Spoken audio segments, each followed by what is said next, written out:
So we find out in chapter 1086 that Don Quixote do Flamingo has a Seraphim clone, presumably named S-Flamingo, if the naming scheme holds up. With that being said, the clones of Don Quixote do Flamingo, Gecko Moria, and Crocodile are all headed to Empty Bluffs Island, which is the current base of Cross Guild. So Cross Guild is going to come into conflict with these three weird little angel babies.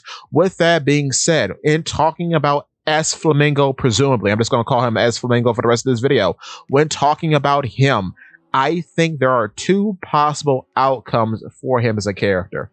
Number one, he joins Cross Guild. And the reason why I say this is because the idea of him becoming a Cross Guild member and a loyal bodyguard to Buggy is the funniest thing in the world. And it's an interesting thought and an interesting thought experiment to undergo when we talk about what happens when Don Quixote do Flamingo is not raised by a psychopath who prays him as a deity, but a funny clown dad who sees him as a loyal part of his organization.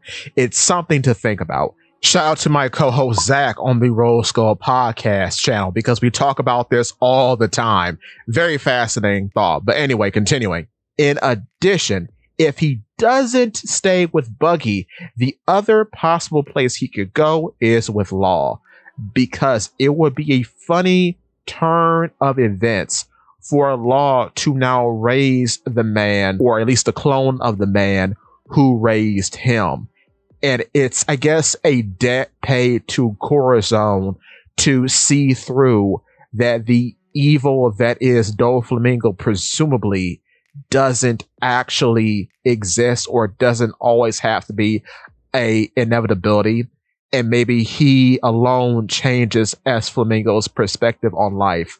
That's a possibility. Also, what's very interesting about Law in this case is that the only surgical procedure that he does not actually do is sewing stitches, which is something that Do Flamingo and presumably S-Flamingo can do thanks to the powers of the string fruit.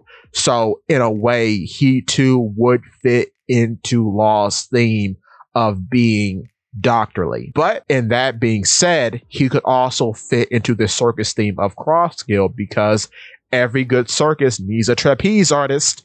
And in being the use of the string fruit, S-Flamingo would certainly be a trapeze artist. So I could see that happening.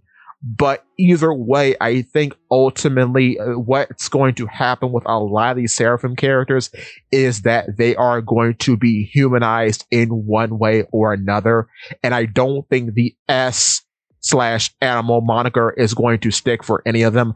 I think as time goes on, all of them will get proper names as they become more and more humanized by the characters they encounter over the course of the narrative.